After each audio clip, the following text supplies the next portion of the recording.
नमस्कार, मैं प्रभात तक्षशिला परिवार में आपका हार्दिक स्वागत करता हूं, हार्दिक अभिनंदन करता हूं। तो बच्चों, आप कैसे हो? मुझे उम्मीद है कि आप अच्छे होंगे, स्वस्थ होंगे, मस्त होंगे और आपकी पढ़ाई भी अच्छी चल रही होगी। तो बच्चों, आज एक छोटी सी इन्फॉर्मेशन के साथ आज की क्लास को हम शुरू करेंगे। तो छोटी सी इन्फॉर्मेशन बच्चों ये है कि यूपी पुलिस कांस्टेबल की एग्जाम डेट आ चुकी है, आपको पता ही है 11 फरवरी। लेकिन बच्चों अभी केवल ये संभावना है, टेंटेटिव डेट है।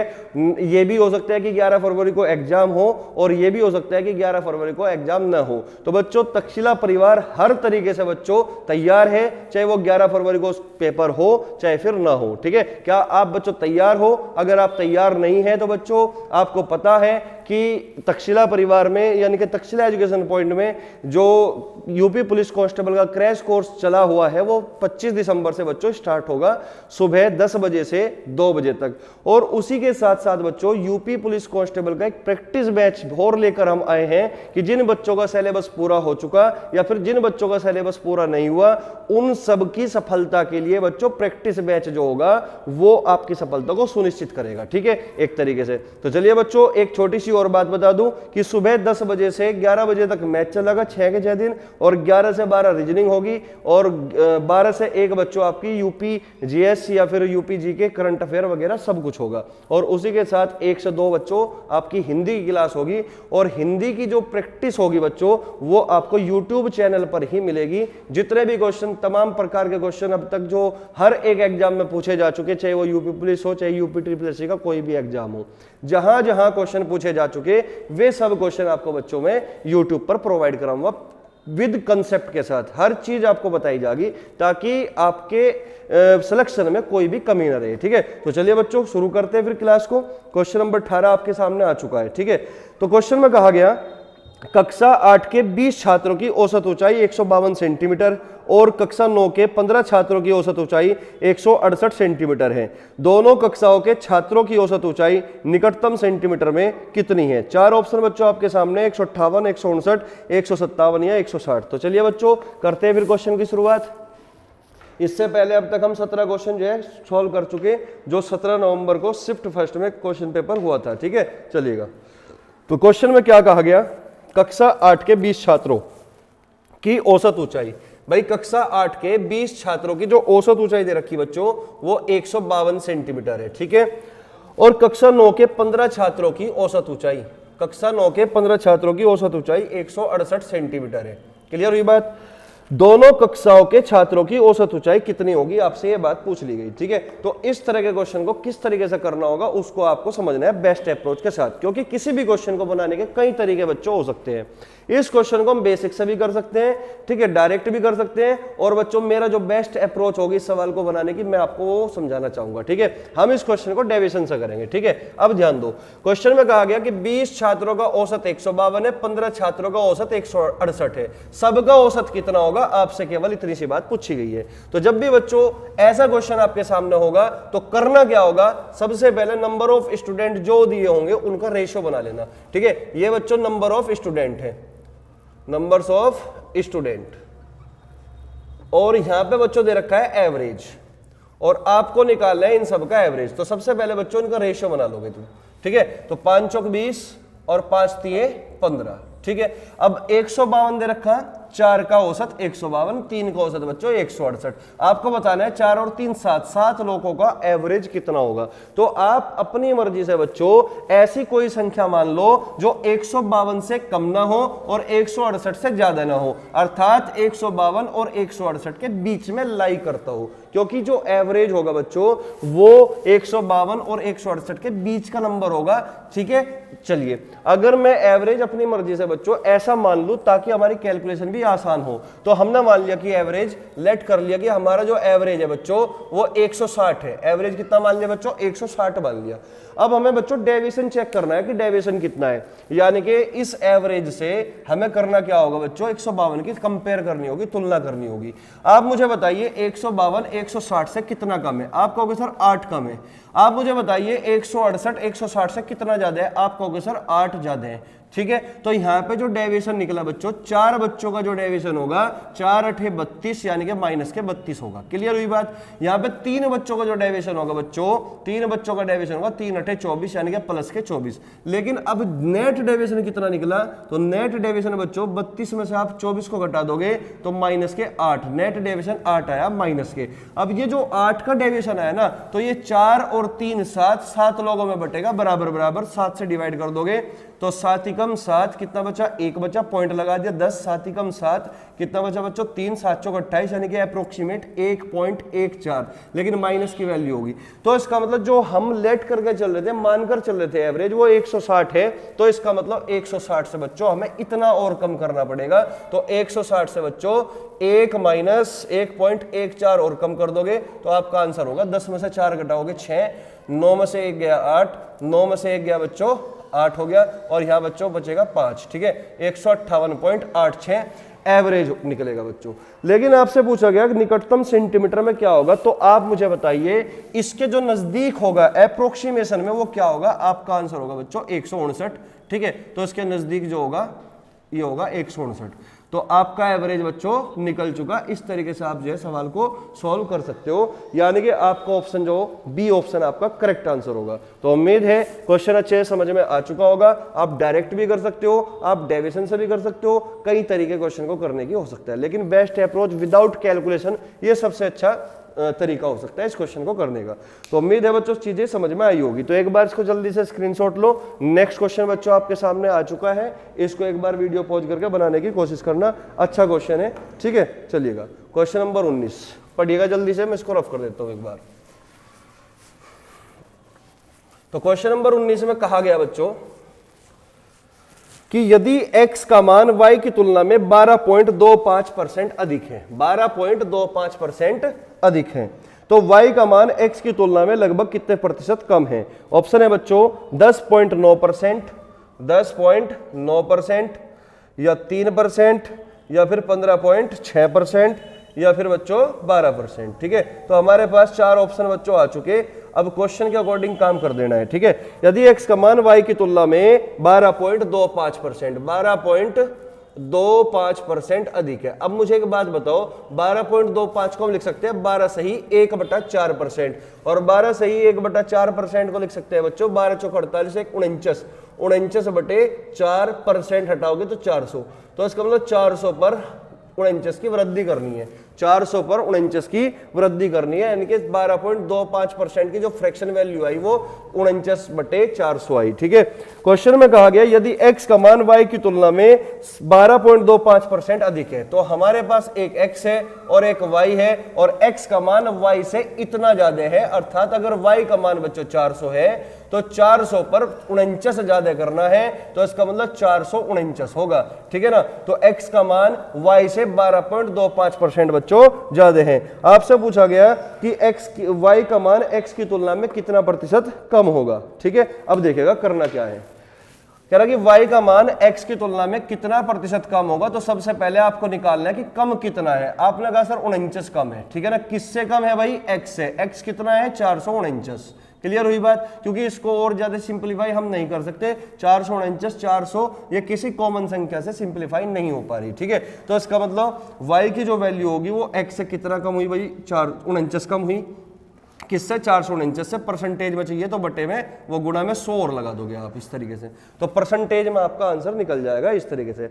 अब आपने कहा था कि जब 2023 का एग्जाम हुआ था एसएससी जीडी में, तो बच्चों का कहना यह था कि सर क्वेश्चन तो आसान ही थे, लेकिन प्रॉब्लम केवल एक आई कि कैलकुलेशन थोड़ी मतलब अच्छी थी, यानी कि क्वेश्चन कैलकुलेटिव था। जैसा कि आपके सामने एक क्वेश्चन है, ये क्वेश्चन तो आसान है लेकिन क्वेश्चन को मैं कह सकता हूं थोड़ा सा कैलकुलेटिव है। तो मैं तब भी बच्चों को एक ही बात कही थी कि जब भी क्वेश्चन कैलकुलेटिव हो तो आप ऑप्शन पे नजर बनाए रखें और अपने क्वेश्चन को करते वक्त थोड़ी एप्रोक्सीमेशन में घुस जाओ। बात समझ में आई, एप्रोक्सीमेशन में घुसोगे तो आप जो है एलिमिनेट कर सकते हो ऑप्शन को। ठीक है, और वही चीज बच्चों में आपको सिखाना चाहता हूं। अब देखिएगा यहां पे करना क्या है। आप मुझे एक बात बताओ, ये 49 449 100 ये कोई भी कॉमन नंबर नहीं है इनके अंदर कि मैं इसको सिंपलीफाई कर दूं किसी नंबर से। क्लियर हुई बात। लेकिन आप ऑप्शन पे जाइए, यहाँ पे 10.9% है, ये 3% है, ये 15.6 है, यानी कि 15 के नजदीक है, ये 12 के नजदीक है। तो मैं ये कह सकता हूं कि जो ऑप्शन है आपके सामने इनमें गैप बहुत ज्यादा है, ठीक है ना। तो यानी कि दूरियां बहुत ज्यादा है, अंतर ज्यादा है ऑप्शन में। तो अब अप्रोक्सीमेशन में जाओ आप क्वेश्चन को करने के लिए। आप मुझे एक बात बताओ, अगर मैं 449 को थोड़ी देर के लिए 450 बना दूं तो इसका मतलब आंसर जो भी होगा बच्चों उससे कम तो आंसर नहीं हो सकता, बात समझ, उससे ज्यादा होगा आंसर। कहने का मतलब ये हुआ कि अगर मैं हर को बड़ा कर दूं तो वैल्यू जो भी निकलेगी बच्चों वो कम निकलेगी, और जो वैल्यू आएगी उससे आंसर थोड़ा सा ज्यादा करना है बस हमें, ठीक है। बात समझ में आई होगी। तो मैं इसको थोड़ी सी देर के लिए बच्चों 449 की जगह 450 मान लेता हूं, ठीक है बच्चों।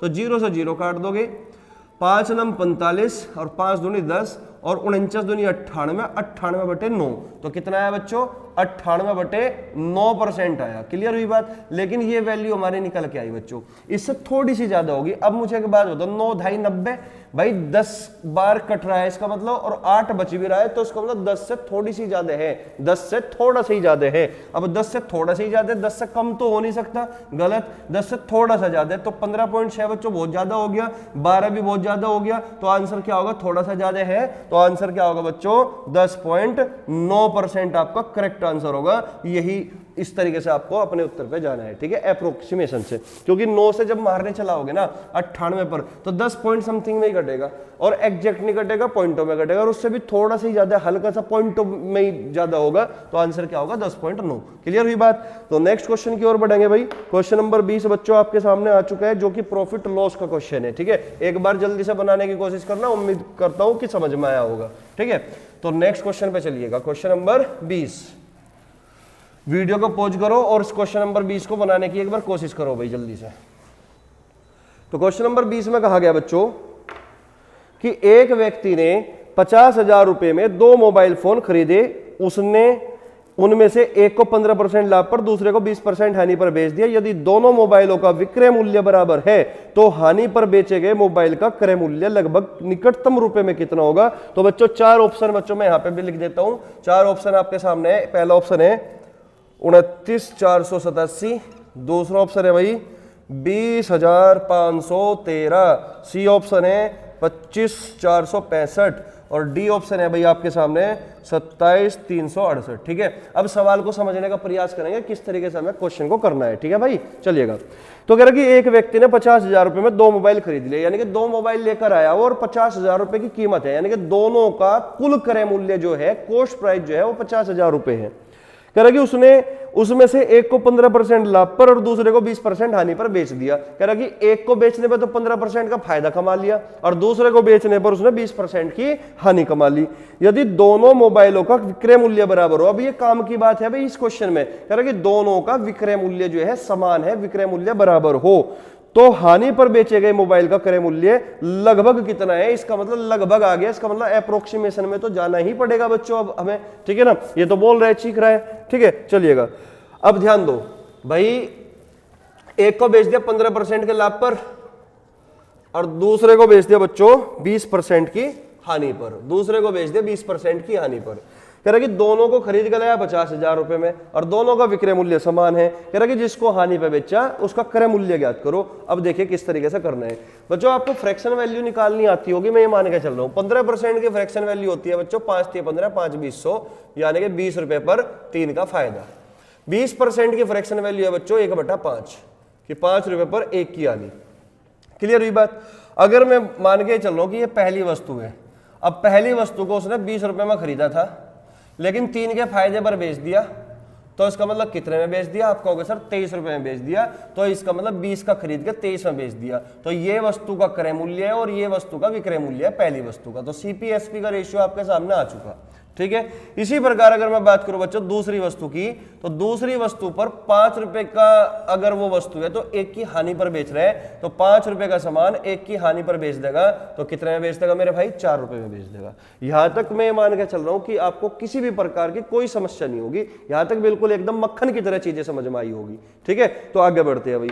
अब क्वेश्चन में एक बात लिखी हुई है कि दोनों वस्तुओं का विक्रय मूल्य समान है। अब दोनों वस्तुओं का विक्रय मूल्य समान है, ये पहली वस्तु का विक्रय मूल्य है, ये दूसरी वस्तु का विक्रय मूल्य है, क्या ये दोनों समान है? आप कहोगे सर नहीं। तो अगर समान नहीं है तो बच्चों आपको करना पड़ेगा। और पूरे मैथमेटिक्स की अगर मैं बात करूं, पूरे गणित में 2 या 2 से अधिक नंबरों को अगर समान करना है तो हमेशा बच्चों उनका एलसीएम लिया जाता है। क्लियर हुई बात? तो इसका मतलब अगर मैं 23 और 4 को समान करने की बात कर रहा हूं तो इसका मतलब 23 और 4 का एलसीएम लिया जाएगा, और 23 और 4 का एलसीएम क्या होगा? 92। इसका मतलब मुझे 23 को 92 बनाने के लिए 4 से मल्टीप्लाई करनी पड़ेगी, और 4 को 92 बनाने के लिए 23 से मल्टीप्लाई करनी पड़ेगी। क्लियर हुई बात? तो 4 से 23 की मल्टीप्लाई करोगे, 4 से 23 की 92 और 4 की 23 की 92। अब यहाँ पे 4 की मल्टीप्लाई 20 में करोगे तो 20 चौक 80। तो यहाँ पे जो क्रय मूल्य बना पहली वस्तु का वो 80 बनेगा, और यहाँ पे विक्रय मूल्य बच्चों 92 बनेगा। क्लियर हुई बात? यहाँ पे 23 चौका 92, विक्रय मूल्य 92 हो चुका, और यहाँ पे 23 पंजे 115। क्लियर हुई बात? तो यहाँ पे 115 हो चुका बच्चों। ठीक है। अब क्वेश्चन में ये कहा गया था कि दोनों वस्तुओं को जो खरीद कर लाया था वो 50,000 रुपए में लाया था। अब हमने कहा कि नहीं भाई, दोनों वस्तुओं को क्रय मूल्य कितना होगा? 80 और 115 को जोड़ दोगे तो 195 होगा, कि दोनों वस्तुओं को जो खरीद कर लाया वो 195 में खरीद कर लाया। लेकिन सवाल में कहा कि नहीं 50,000 में लाया, तो इसका मतलब 195 यूनिट की वैल्यू 50,000 के बराबर होगी। 195 यूनिट की वैल्यू किसके बराबर होगी बच्चों? 50,000 के बराबर होगी। तो एक यूनिट की वैल्यु कितने के बराबर होगी? 195 के, क्योंकि दोनों वस्तुओं का जो क्रय मूल्य है वो 195 यूनिट है, और सवाल में कहा गया कि दोनों वस्तुओं का क्रय मूल्य 50,000 रुपए है। तो 195 यूनिट 50,000 के बराबर, एक यूनिट 50,000 बटे 195 के बराबर। और आपसे पूछा गया बच्चों जिस वस्तु को हानि पर बेचा गया उसका क्रय मूल्य क्या होगा? तो इसका मतलब 115 यूनिट की वैल्यू आपसे जानना चाहता है। तो यानी कि दूसरी वस्तु का क्रय मूल्य आपसे जानना चाहता है, दूसरी वस्तु का क्रय मूल्य आपसे क्या जानना चाहता है? दूसरी वस्तु का। अब इसको सोल्व करके आपको उत्तर आपके सामने होगा। ठीक है, इसको सोल्व करना है भाई। चलिए करते हैं अभी सोल्व। अब यहां पे मुझे बताइए, अगर मैं इसको 5 से काट दूं तो 5 × 15, 4 5 × 45, 39 बार 5 से कटेगा, ये 23 बार कटेगा। अब मामला ये है कि ये 39 है, ये 23 है, ये 50,000 है। कोई भी नंबर आपस में सिंपलीफाई नहीं किया जा सकता। अगर सिंपलीफाई नहीं किया जा सकता तो इस बात का मतलब है कि हम अप्रोक्सीमेशन में जाकर अपने उत्तर तक जा सकते हैं, अपने उत्तर को सुनिश्चित कर सकते हैं। अब कैसे करेंगे देखिएगा। हम ज्यादातर बच्चों ना बटे की वैल्यू के साथ ही छेड़छाड़ करते हैं, याद रखना इस बात को। अब यहाँ पे जो 39 दिख रहा है ना आपको, ये 40 के बहुत ज्यादा करीब है। अगर मैं 40 मान लूं ना इसको, तो वैल्यू जो भी होगी बच्चों वो कम आएगी। यानी कि 39 से अगर मैं भाग करता हूं तो वैल्यू ज्यादा आएगी, और 40 से अगर मैं भाग करता हूं तो वैल्यू कम आएगी। तो इसका मतलब अगर मैं 39 को 40 बना दूं थोड़ी देर के लिए, तो आंसर जो भी होगा ना उससे हमारा आंसर ज्यादा ही होगा, कम नहीं हो सकता। कहने का मतलब ये हुआ। तो मैं थोड़ी देर के लिए बच्चों उसको 40 बना दूं, 40 लिख दूं उसको। ठीक है, 0 से 0 काट दिया, 4 से भाई 2 0 25 बार कटेगी, और 25 पंजे 125, यानी कि 1250 में मल्टीप्लाई कर दोगे 23 की, और 23 की जब मल्टीप्लाई करोगे 1250 में तो हमारा उत्तर क्या निकलेगा देखते हैं भाई। 23 0 0, 23 पंजे 115 का 5 का हासिल 11, 23 दूनी 46 और 11 57 का 7 का हासिल 5, 23 एकम 23 और 5 28, यानी कि आंसर जो भी होगा ना बच्चों 28,750 से ज्यादा होगा, कम नहीं हो सकता। 28,750 से 28,750 से कम है, 28,750 से कम है, 28,750 से कम है बच्चों, तो ज्यादा होगा आंसर। तो इसका मतलब आपका जो आंसर होगा वो 29,487 है। तो उम्मीद है चीजें क्लियर कर पाए होंगे कि किस तरीके से आपको क्वेश्चन के साथ डील करना होता है इस टाइप के क्वेश्चनों के साथ। तो आपको अप्रोक्सीमेशन को समझना पड़ेगा, तभी आप बच्चों अपने 20 के 20 क्वेश्चन एसएससी जीडी के पेपर में सही कर पाओगे। ठीक है, और ये एसएससी जीडी की बात नहीं कर रहा मैं, किसी भी एग्जाम में अगर आप बैठते हो इस तरीके से कैलकुलेशन आती है तो आपको अप्रोक्सीमेशन से आप करोगे तो कर पाओगे जल्दी, वरना आप तो यहाँ पे कैलकुलेशन में उलझे खड़े रह जाओगे। तो आंसर बच्चों ए ऑप्शन है इसका। तो उम्मीद है चीजें क्लियर हुई होगी। आप जो है जल्दी से जो है स्क्रीनशॉट लो, तब तक आपके सामने नेक्स्ट क्वेश्चन आ चुका है बच्चों, उसको एक बार वीडियो पॉज करके बनाने की कोशिश करना। क्वेश्चन नंबर 21 एक आसान सा क्वेश्चन है बच्चों, साधारण ब्याज का, इसको करने की कोशिश करो भाई तब तक। ठीक है, चलिएगा। तो क्वेश्चन नंबर 21 क्या है देखते हैं भाई। क्वेश्चन नंबर 21 में कहा गया कि एक व्यक्ति ने 14,000 रुपए की धनराशि 5% और 19,000 रुपए की धनराशि 6% वार्षिक साधारण ब्याज पर उधार दिया। उसे 3 वर्षों के बाद ब्याज के रूप में कितनी धनराशि प्राप्त होगी? 4 ऑप्शन बच्चों आपके सामने है। तो यह कहा गया भाई क्वेश्चन में कि एक व्यक्ति था, उसके पास 14,000 रुपए थे, 14,000 को 5% के ब्याज पर उसने दे दिया किसी को उधार। 19,000 रुपए थे, उसने 6% पर दे दिया साधारण ब्याज पर उसे उधार किसी को। 3 साल बाद पूछ रहा कि कितनी राशि मिलेगी। सिंपल सा क्वेश्चन है भाई। साधारण ब्याज में आपको पता है कि प्रत्येक साल का जो साधारण ब्याज होगा समान होगा, यानी कि पहले साल अगर 5% की दर है तो 3 साल बाद 15% होगी। तो 14,000 रुपए कितना का रेट लगेगा भाई? 15% का लगेगा। 15% ब्याज होगा 3 साल का। तो 14,000 का 15% निकाल देना है बस, और 19,000 का 18% निकाल देना है बस, क्योंकि 1 साल का ब्याज जो होगा 6% होगा, 3 साल का जो ब्याज होगा बच्चों वो कितना होगा? 3 साल का 18%। तो कह रहा है कि ब्याज के रूप में कितनी धनराशि मिलेगी। तो केवल आपसे ये पूछना चाहता है कि 3 साल बाद ब्याज कितना मिलेगा दोनों राशियों पर। 14,000 पे 15%, 19,000 पे 18%। बस काट पीट मचा दो, उत्तर मिल जाएगा। 15 0 0, 15 चौका 60, 6 15 और 6 21, 2100 तो ये हो गया भाई, है ना। 2 0 से 2 0 उड़ा दो, 18 0 0, 18 निम्मा 162, हासिल 16, 18 एकम 18 और 10 कितना? 28, 28 और 6 34, यानी कि 3420 रुपए। ठीक है, इन दोनों को जोड़ दोगे तो 20 तो ये आ गया, 4 और 1 5, 3 और 2 5, यानी कि ब्याज के रूप में जो पैसा प्राप्त होगा वो केवल 5520 रुपए प्राप्त होगा। क्लियर हुई बात? ठीक है, क्योंकि 1 साल की जो रेट है वो 5% थी, 3 साल की रेट बच्चों 15% होगी, यानी कि 3 साल बाद उसे 15% ब्याज मिलेगा। किस पर? 14,000 रुपए पर। ठीक है, इसी प्रकार 1 साल की जो रेट दे रखी थी वो 6% दे रखी थी, 3 साल की रेट होगी 36 18, यानी कि 3 साल बाद 18% ब्याज मिलेगा 19,000 रुपए पर। तो 19,000 का 18% इतना आ गया और 14,000 का 15% इतना आ गया। तो ब्याज के रूप में जो धनराशि प्राप्त हुई वो 5520 रुपए होगी। तो उम्मीद है क्वेश्चन आपके समझ में आ चुका होगा। तो नेक्स्ट क्वेश्चन की ओर बढ़ते हैं भाई। Question number 22। क्वेश्चन नंबर 22 एक डिस्काउंट कह सकते हो या प्रॉफिट लॉस का ही क्वेश्चन है, डिस्काउंट पूछा गया है। ठीक है, मिटा दो इसको, चलिएगा। क्वेश्चन नंबर 21 पर आइए, 21 ही है ना। क्वेश्चन नंबर 22 पे आगे भाई, है ना। 21वां तो हो चुका। तो क्वेश्चन नंबर 22 देखते हैं भाई। क्वेश्चन में कहा गया कि एक वस्तु का अंकित मूल्य 550 रुपए है। इसके अंकित मूल्य पर 15%, X% और 20% की 3 क्रमिक छूट देने के बाद इसे 317.90 यानी कि 317.90 पैसे में बेचा जाता है। यदि इसे 2% की एकल छूट प्राप्त पर बेचा जाता तो इसका विक्रय मूल्य कितना होगा? 484, 385 या 495 या 440 रुपए। ठीक है, किस तरीके से करना है समझने का प्रयास करेंगे भाई। क्वेश्चन में कहा गया कि एक वस्तु का अंकित मूल्य 550 रुपए है। लिख देता हूं मैं एक बार, 550 रुपए है। अब इस 550 रुपए पर भाई 3 डिस्काउंट दिए गए। एक तो 15% का डिस्काउंट दिया गया, और एक X% का डिस्काउंट दिया गया, और एक 20% का डिस्काउंट दिया गया। और डिस्काउंट देने के बाद जो कीमत बनी वो 317.9, मान लो 0 हटा दो, 317.9 बनी। इतने रुपए बने, 317 रुपए 90 पैसे। ठीक है, में बेचा जाता है। इसे अगर 2% की एकल छूट में बेचा जाता तो विक्रय मूल्य क्या होता? आपसे केवल इतनी सी बात पूछी गई है भाई। ठीक है, तो इसका मतलब ये हुआ कि इस सवाल का जो उत्तर है वो X पर डिपेंड कर रहा है, तो क्योंकि 2% पर बेचा जाता है। ठीक है ना, X पर डिपेंड कर रहा है तो X की वैल्यू निकालनी पड़ेगी। तो आप एक काम कर लो, पहले 15% का डिस्काउंट दे लो, फिर 20% का दे लो, बाद में X का बाद में चेक कर लेंगे। तो मुझे बताओ, अगर मेरे पास वस्तु थी 550 रुपए की, 15% का अगर डिस्काउंट दे दिया तो 15% की फ्रैक्शन वैल्यू 3/20, यानी कि 20 रुपए पर 3 का डिस्काउंट दे दिया तो इसका मतलब 17 रुपए में हमने वो बेच दी।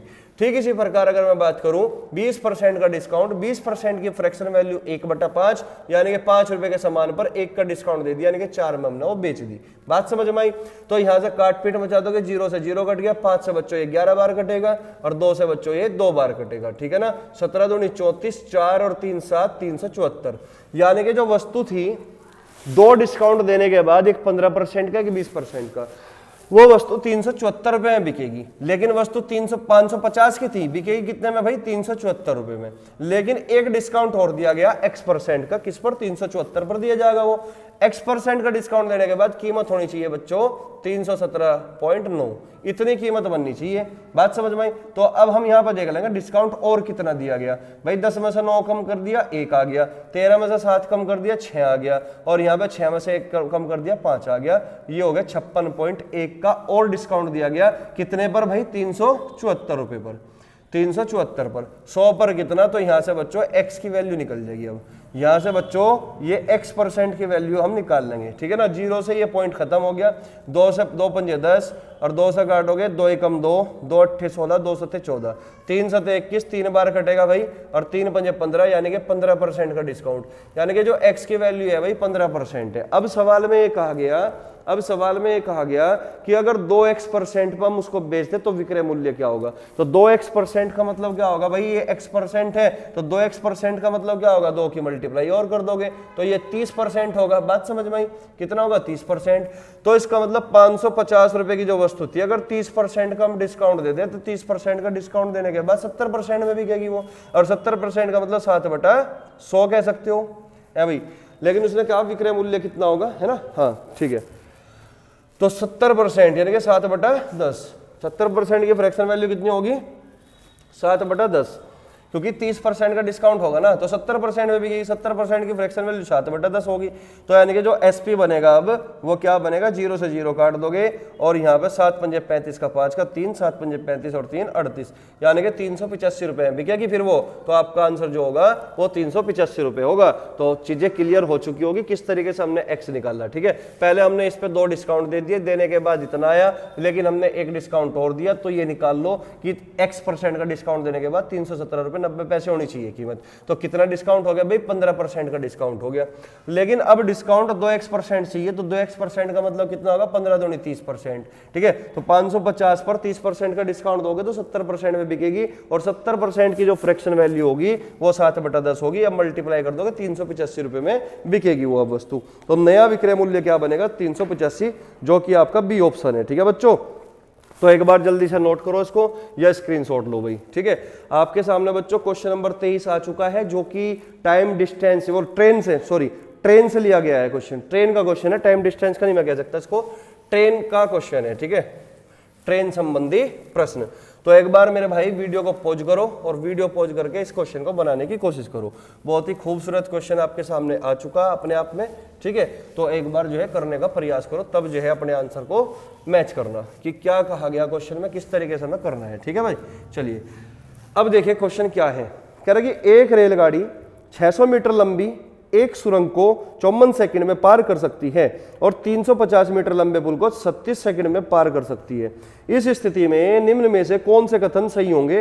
पहला कथन दे रखा बच्चों, रेलगाड़ी की चाल 60 किलोमीटर प्रति घंटा है। दूसरा कथन दे रखा, रेलगाड़ी की लंबाई 150 मीटर है। चलिए लंबाई भी निकाल लेते हैं भाई और चाल भी निकाल लेते हैं रेलगाड़ी की। उसके बाद देख लेंगे जौन सा सही होगा वो कथन सत्य हो जाएगा और जौन सा गलत होगा वो कथन हमारा गलत हो जाएगा। ठीक है, अब यहाँ पे एक तो सुरंग है जो 600 मीटर है। आप जानते हो कि जब भी कोई ट्रेन किसी दूसरी ट्रेन को या किसी सुरंग को या किसी पुल को या किसी प्लेटफॉर्म को पार करती है तो वह अपनी लंबाई प्लस उस ऑब्जेक्ट की लंबाई के बराबर दूरी तय करेगी जिसको वो पार करेगी। यानी कि अगर सुरंग को पार करेगी तो इसका मतलब खुद की लंबाई और सुरंग की लंबाई के बराबर दूरी तय करेगी। ये बात आपको पता है, मैं मान के चल रहा हूं। ठीक है, एक रेलगाड़ी 600 मीटर लंबी एक सुरंग को, तो जब सुरंग को पार करेगी मेरे भाई, मान के चलो ट्रेन की लंबाई L है, ट्रेन की लंबाई कितनी मान ली L है, तो L प्लस 600 दूरी तय करेगी, L प्लस 600 दूरी। और कितने सेकंड में पार करेगी भाई, 54 सेकंड में पार करेगी। कितने सेकंड में, 54 सेकंड में पार कर देगी। क्लियर हुई बात। अब क्वेश्चन में कहा गया और 350 मीटर लंबे पुल को 36 सेकंड में। अब जब पुल को पार करेगी तो भी खुद की लंबाई प्लस 350 मीटर कितने सेकंड में, 36 सेकंड में पार करेगी। तो अब क्वेश्चन में कहा गया कि ट्रेन की जो स्पीड है, चाल है, वो 60 किलोमीटर प्रति घंटा है और जो दूसरा कथन है उसमें लंबाई 150 मीटर है। तो बच्चों हम लंबाई भी निकाल लेंगे और हम यहां से स्पीड भी निकाल लेंगे। अब किस तरीके से निकालोगे, सबसे बेस्ट अप्रोच क्या होगी, मैं आपको समझाना चाहूंगा। ठीक है बच्चों, चलिएगा।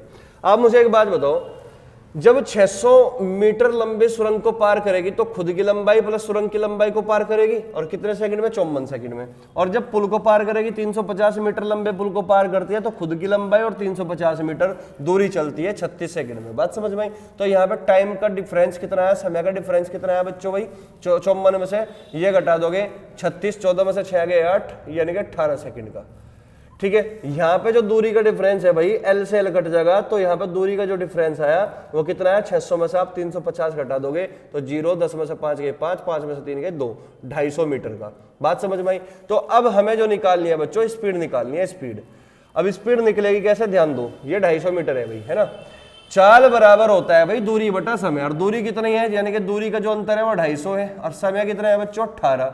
अब ये मीटर में है और ये सेकंड में है, तो इसका मतलब चाल जो निकली बच्चों वो 250/18 मीटर प्रति सेकंड निकली।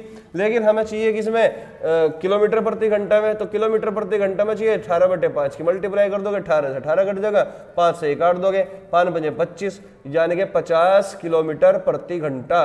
50 किलोमीटर प्रति घंटा ये तो बच्चों चाल आई, ये हमारा पहला पॉइंट निकलेगा। क्लियर हुई बात।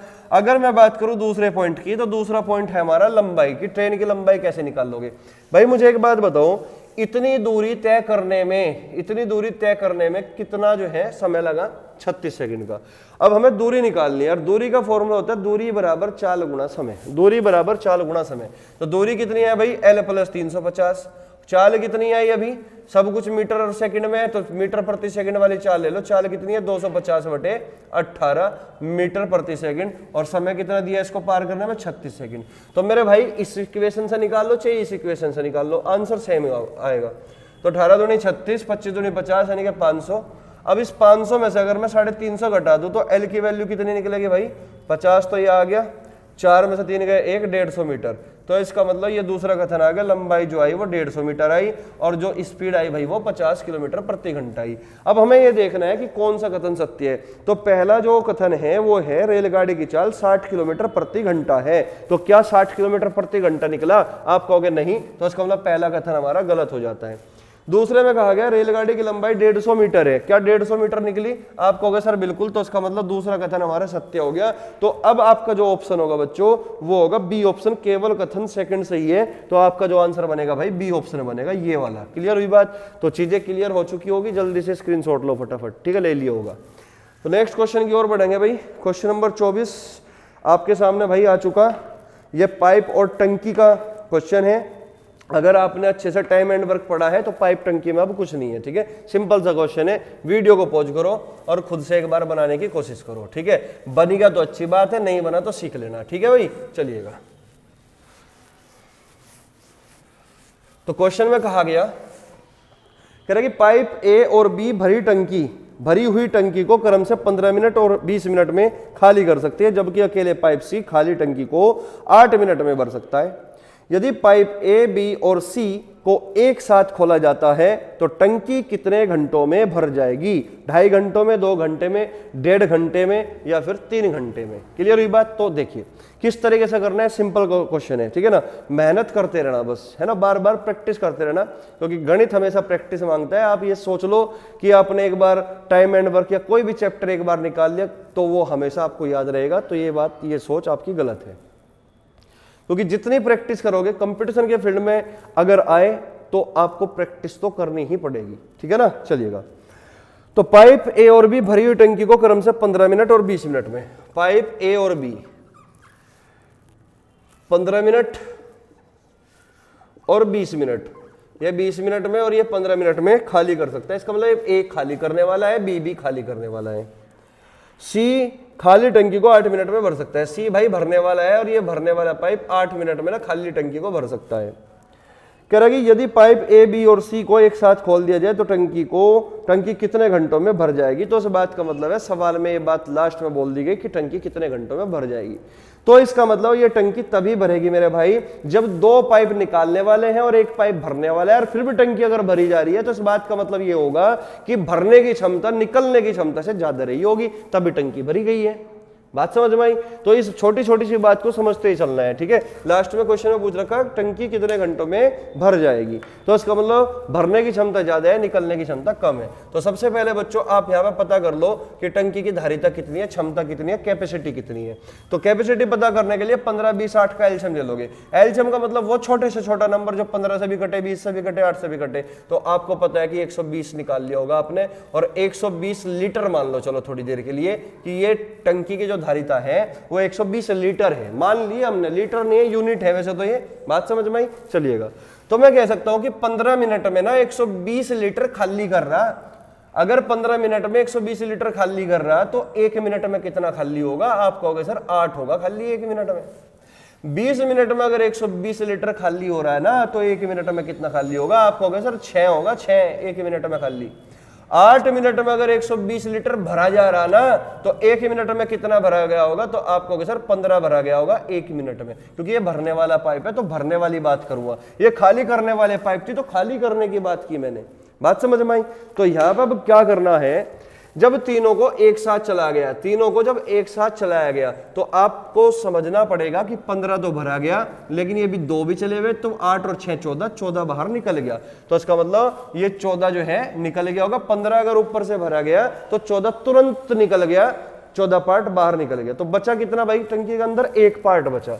अगर 1 मिनट में 1 पार्ट भरा जाता है, 1 मिनट में केवल 1 पार्ट ही भरा जाता है, तो 120 पार्ट भरने में कितना समय लगेगा? आप कहोगे सर 120 ही मिनट लगेगी। और 120 मिनट का मतलब क्या होता है? 120 मिनट का मतलब मेरे भाई 2 घंटे होता है। तो इसका मतलब 2 घंटे में खाली टंकी भरी जाएगी अगर तीनों को एक साथ चला दिया जाए तो। उम्मीद है क्वेश्चन अच्छे से समझ में आया होगा। तो नेक्स्ट क्वेश्चन की ओर बढ़ेंगे भाई, क्वेश्चन नंबर 25। इसको एक बार जल्दी से स्क्रीनशॉट लो या फिर जो अपनी कॉपी पे छाप लो जल्दी से, ठीक है। और क्वेश्चन नंबर 25 बच्चों आपके सामने आ चुका है। एक बार भाई वीडियो को पॉज करना और बनाने की कोशिश अवश्य करना, ठीक है, तभी आप चीजों को सीख पाओगे।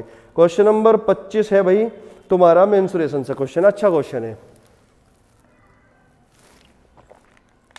लेकिन उतना ही सिंपल है भाई, ठीक है। तो क्वेश्चन नंबर 25 को देखेंगे भाई। अभी क्या कहा गया? तो क्वेश्चन नंबर 25 में कहा गया भाई कि एक व्यक्ति ने एक ऐसा आयताकार भूखंड खरीदा जिसकी लंबाई और चौड़ाई का अनुपात 7:5 है। यदि भूखंड पर तार की बाड़ लगाने की लागत 15 रुपए प्रति मीटर की दर से 2880 रुपए है, तो भूखंड की लंबाई ज्ञात करें। तो भूखंड की लंबाई ज्ञात करें, सवाल में ये कहा गया मेरे भाई, ठीक है। ऑप्शन कितना दे रखा? 60 मीटर दे रखा है। दूसरा ऑप्शन भाई 40 मीटर दे रखा है। तीसरा ऑप्शन 56 मीटर दे रखा है। और चौथा ऑप्शन 84 मीटर दे रखा है, ठीक है। कह रहा कि आयताकार भूखंड है जिसकी लंबाई चौड़ाई का अनुपात 7:5 है। और आपसे पूछे लंबाई की वैल्यू क्या होगी, तो मेरे भाई 7 का मल्टीपल आंसर होगी फिर।